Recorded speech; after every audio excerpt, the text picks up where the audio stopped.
891 soldiers have died since October 7th, right?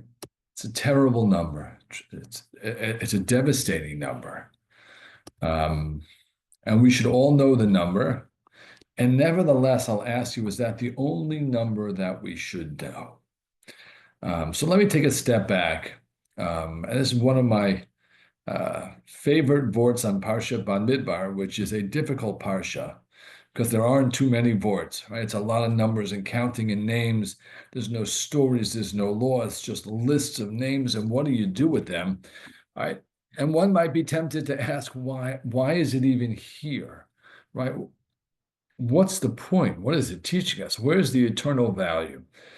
So Rashi takes a stab, right? The parsha begins by Dabar Hashem Moshe B'Bar Sinai, gives us a date, and then the command Se'u et Rosh Kol Adat B'nei Yisrael, count the people to their families, to the Beit Avotam, to their, right, maybe the clans, B'mispar Shemot, give me numbers, Kol Zachar L'Gul Golotam, right? Do a head count of all the people.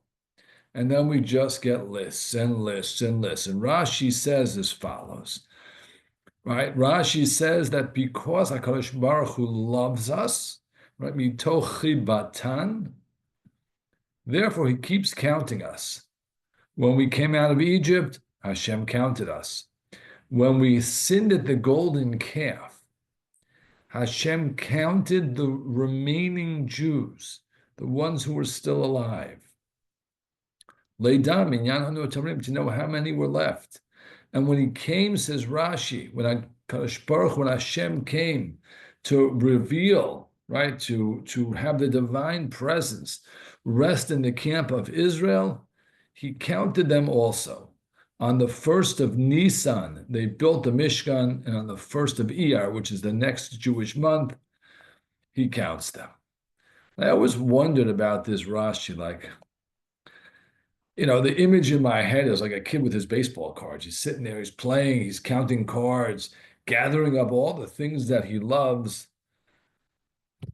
That's a very trivial, juvenile kind of an approach and a vision of what HaKadosh Baruch Hu is doing. But I think, I can't prove this to you, but I believe that Rashi is teaching us a fundamentally important lesson. And that is, what do we count, right? What do Jews count? What do we focus on? We know we have 891 soldiers that have died. Not have died, they were killed. Some murdered October 7th, some killed in battle. Do we know how many soldiers are standing in the Israeli army? Do we know how many people live in Israel?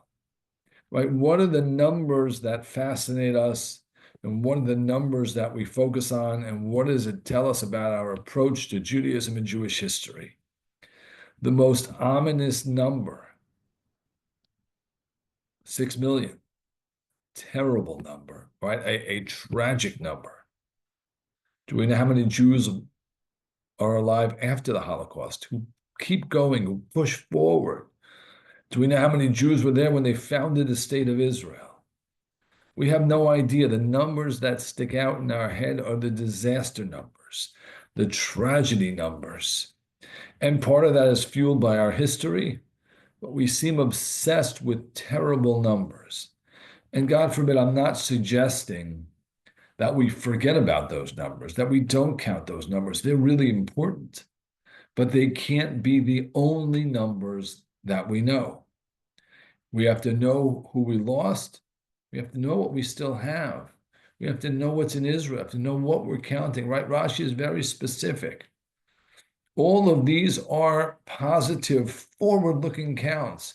Even at the sin of the golden calf, at Chet HaEgel, Hashem counts those who are left, who are still going to be moving. At that point, they think to Eretz Yisrael, who are moving on with the divine journey, the mission, right? The Jews going into Israel.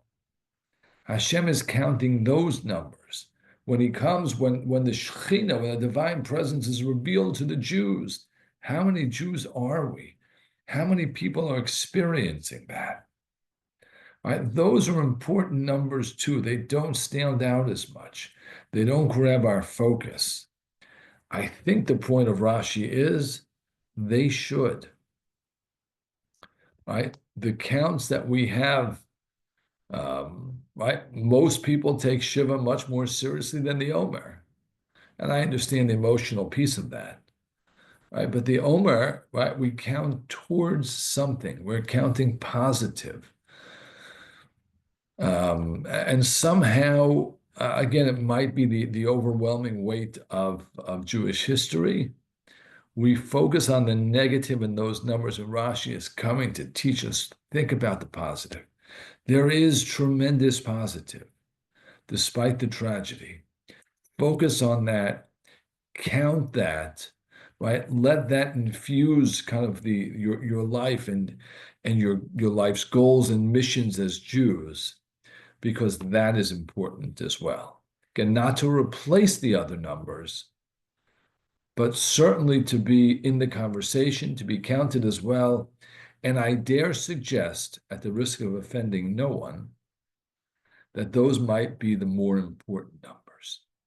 Wishing everyone a Shabbat Shalom and a Chag Shavuot Sameach. Take care.